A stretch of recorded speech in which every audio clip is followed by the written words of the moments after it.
Shri Venkateswara gold తాకట్టులో ఉన్న మీ బంగారాన్ని విడిపించి కొనబడును.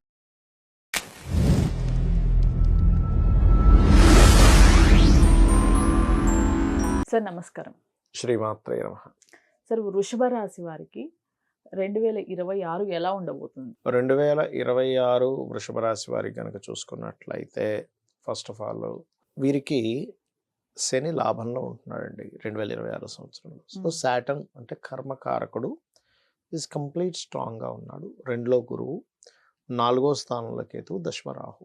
ఇవి మేజర్ ప్లానెట్స్ మనం బేసిస్ తీసుకొని చెప్తాం. అయితే ఈ విషయాలు చెప్తుంది నేనైనప్పటికీ కూడా చెప్పిస్తుంది సాక్షాత్ లలిత అమ్మవారిగా భావిస్తూ. ఫస్ట్ ఆఫ్ ఆల్ ఏంటంటే 2లో ఉండే గురువు పాపగ్రహ ఎనర్జీస్తో ఉంటున్నాడు కాబట్టి ఒకవైపు ఫైనాన్షియల్ గ్రోత్ ఇస్తూ కుటుంబ సభ్యుల విషయంలో ఫైనాన్షియల్ విషయాల్లో కొంత ఘర్షణ యోగాన్ని కూడా క్రియేట్ చేస్తాడు. కాబట్టి ఆ విషయంలో ముఖ్యంగా ఫ్యామిలీ బిజినెస్లు అంటూ ఉంటారు. ఫ్యామిలీ బిజినెస్ల విషయంలో మనీ మ్యాటర్స్ విషయంలో అనవసరంగా ఒక గాసిప్ వల్ల ఎవరో ఏదో అన్నారు అనే దాని పాయింట్ ఆఫ్ వ్యూలో ఈ రకంగా వెళ్తూ ఉంటుంది. ఓకే, అలాగే లాభస్థానంలో శని ఉన్నాడు కాబట్టి ఇందాక నేను చెప్పినట్టుగా అన్ని విధాల లాభం ఉంటుంది, దానికి ఏమి ఇబ్బంది ఏం లేదు. అయితే 4లో కేతు ఉన్నప్పుడు మాత్రం వృషభం వారు ఈ 2026 నవంబర్ వరకు కూడా కొంచెం జాగ్రత్తగా ఉండాలి. ఎందుకంటే కేతు ఎప్పుడైనా 4th హౌస్లో ఉన్నప్పుడు ఈ ఆధ్యాత్మికమైనటువంటి కన్స్ట్రక్షన్స్కి వీటికి ఓకే, కానీ లేదా ఇంట్లో ఏదైనా టెంపుల్ రిలేటెడ్ ఇంట్లో ఏదైనా పూజాది కార్యక్రమాలు చేసుకోవడానికి బాగుంటుంది, కానీ గోల్డ్ కొనడానికి వాహనాలు కొనడానికి వీరి పేరు మీద అస్సలు పనికిరాదు. ఓకే, ఎందుకంటే 4వ స్థానం అంటే ప్రాపర్టీ స్థానం.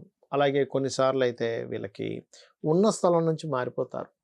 అడుగుతుంటారు, ఏమంటే నేను ఇప్పుడు మారనా వద్దా, ఉన్న స్థలంలో ఉంటున్నా వేరే దగ్గరికి వెళ్ళినా. 4లో కేతువుని అడుగొచ్చాను అంటే నువ్వు ఉన్న స్థలం నుంచి మారితే మంచిది. ఉన్న స్థలంలోనే ఉంటే నువ్వు ఇంకా ఎక్కువ స్ట్రెస్ అవుతూ ఉంటావు, మెంటల్గా ఎక్కువ స్ట్రెస్ అవుతూ ఉంటావు. ఇది అర్థం చేసుకోవాలి. ఎప్పటి వరకు? 2026 నవంబర్ వరకు కూడా, నవంబర్ ఎండింగ్ వరకు కూడా. ఓకే, ఇక రాహు దశమంలో ఉన్నాడు కాబట్టి వీళ్ళకి ఉద్యోగ సంబంధించినటువంటి విషయాలలో వీళ్ళు ఎంత ఆన్లైన్ రిలేటెడ్ అంటే ఇక్కడ నుంచి విదేశీ సంబంధించినటువంటి ఉద్యోగ అవకాశాలు లేనట్లయితే ఇక్కడే ఉంటూ నైట్ డ్యూటీస్ చేస్తుంటారు కొంతమంది, లేదా విదేశాలకు వెళ్ళి అక్కడ ఉద్యోగం చేస్తుంటారు. అటువంటి వాటికి చాలా బాగుంటుంది. అది కాకుండా దశమాధిపతి లాభస్థానంలో ఉన్నాడు కాబట్టి ఇక్కడ ఉద్యోగం విషయంలో కొంతమంది చూడండి ఉద్యోగం చేస్తే ఇంకొక ఎర్నింగ్స్ కూడా స్టార్ట్ అవుతాయి. అటువంటివి కూడా వీళ్ళకు ఉన్నాయి. ఎందుకంటే డ్యూయల్ సైన్ అయింది 2nd హౌస్ న్యాచురల్గా. ఎప్పుడైతే డ్యూయల్ సైన్ అక్కడ అయ్యి ఎప్పుడైతే గురువు అక్కడ ఉన్నాడో అటువంటి ఫలితాలు ఇస్తూ ఉంటాడు. ఇక వీరికి పర్టికులర్గా వివాహ సంబంధించిన విషయాల్లో కొంత గురుబలం ఎప్పుడు పెరుగుతుంది అంటే జూన్ మాసం నుంచి, జూన్ ఎండింగ్ నుంచి ఎప్పుడైతే గురువు 3వ స్థానంలోకి వెళ్తాడో 7వ స్థానాన్ని వీక్షిస్తాడు. 7th హౌస్ ఎప్పుడైనా సరే గురువు దృష్టి పడింది అంటే ఆటోమేటిక్గా అది ఫ్రూట్ఫుల్ అవుతుంది. కాబట్టి అక్కడ నుంచి నెక్స్ట్ ఇయర్ జూన్ నుంచి అంటే 2026 జూన్ నుంచి కొంతవరకు వీళ్ళకి పార్ట్నర్షిప్స్ విషయం కావచ్చు, వివాహ సంబంధించిన విషయాలు కావచ్చు, పార్ట్నర్స్ వీళ్ళకి సహకరించడం కావచ్చు, జీవిత భాగస్వామి.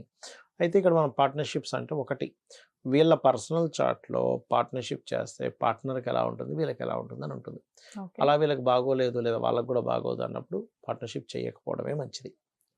ఇది మెయిన్గా గుర్తుపెట్టుకోవాలి. మొదటి 5-6 నెలలు ఫస్ట్ హాఫ్లో కొంచెం సంతానం కోసం ప్రయత్నం చేసేవారికి అనుకూలత ఉంటుంది. సినిమా ఫీల్డ్, సంతానము, రాజకీయ సంబంధించిన ఎదుగుదలకి వీటికి బాగుంటుంది చెప్పాలంటే. ఒకటే ఏంటంటే ఈ వాహనం మీద వెళ్ళేటప్పుడు ఎక్కువ స్పీడ్గా వెళ్ళకూడదు. గృహాలు కొనుగోలు చేసేటప్పుడు, స్థలాలు కొనుగోలు చేసేటప్పుడు, ఆభరణాలు కొనుగోలు చేసేటప్పుడు వీళ్ళ పేరు మీద కాకుండా ఇంట్లో వాళ్ళ పేర్ల మీద కొనుక్కోవడం మంచిది. ఇంకా తప్పనిసరి వీళ్ళ పేరు మీద కొనాల్సిన పరిస్థితులు ఉంటాయి ఒక్కోసారి. ఎలా అంటే యూఎస్ కంట్రీస్లోనే ఉంటున్నారు, ఇంకెక్కడో ఉంటున్నారు, ట్యాక్స్ వీళ్ళ మీదే ఉంటుంది, ఎర్నింగ్ పర్సన్స్ వీళ్ళే అవుతారు. అప్పుడు మరి ఏం చేయాలి అంటే సింపుల్గా వీళ్ళ పేరు మీద తీసుకుంటున్నారు, రిజిస్ట్రేషన్ మాత్రం వాళ్ళ పేరు మీద చేయొచ్చు. ఒకటి. రెండవది, గణపతిని ఆరాధన చేస్తూ ఇంట్లో వీలైతే ఇంట్లో గృహంలో ఖచ్చితంగా గణపతి హోమం కానీ గణపతి తర్పణం కానీ చేయించుకున్నట్లయితే ఖచ్చితంగా వీరికి బాగుంటుంది. అది right sir, thank you so much. శ్రీమాత్రే నమః.